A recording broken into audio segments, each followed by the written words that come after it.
बिस्मिल्लाहिर्रहमानिर्रहीम। अस्सलामु अलैकुम वरहमतुल्लाहि वबरकातुहू।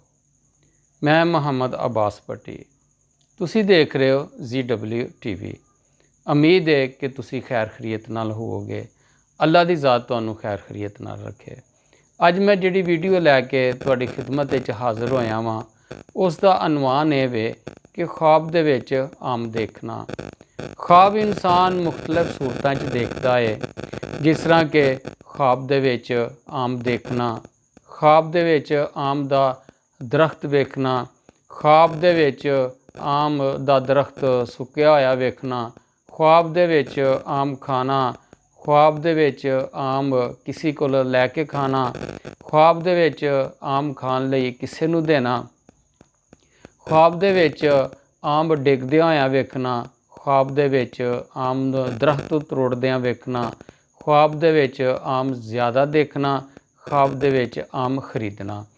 साडी ख्वाब की तबीर जानने वास्ते तुसी साडी वीडियो जिहड़ी है वो मुकम्मल और एंड तक देखो, ताकि तुहानू इहदी पूरी मालूमात हो जाए। साडी वीडियो नू लाइक करो, साडे चैनल नू सबसक्राइब करो, बैल दे बटन नू दबाओ, ताकि आने वाली जिहड़ी वीडियो है जल्दी तुहाडे तक पहुँच जाए। हुण असी चलने अपनी वीडियो की तरफ, जिस दा अनवान ये वे कि ख्वाब दे विच आम देखना।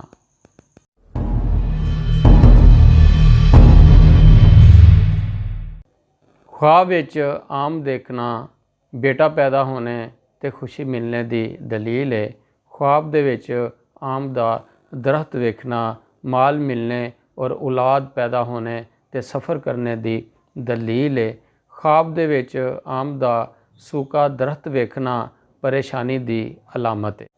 ख्वाब दे विच आम खाना कारोबार विच तरक्की ते परेशानी दूर होने की अलामत है।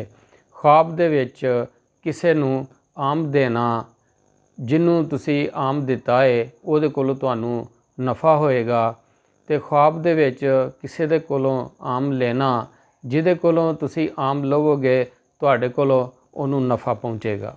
ख्वाब दे विच आम नू गिरदियां वेखना दलील है कि वह बेरोज़गार होवेगा। ख्वाब दे विच दरख्तों आम तरोड़ना खुशी मिलने ते बेटा पैदा होने की निशानी है।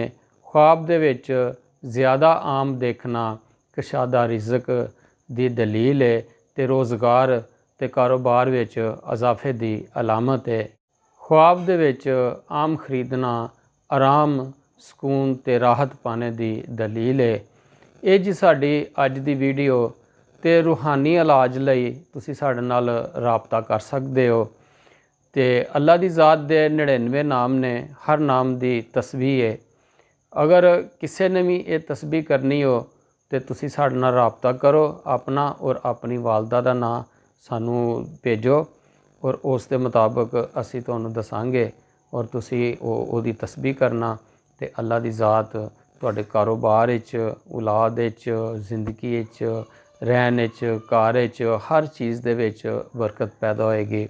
ते जिहड़ा ये तस्बीह पढ़ेगा अल्लाह दी ज़ात उहदे रुतबे भी बुलंद करेगा और अल्लाह दी ज़ात उहनू हर परेशानियां तो दूर करेगा। ते और रूहानी इलाज लई भी तुसी साडे नाल राबता कर सकते हो।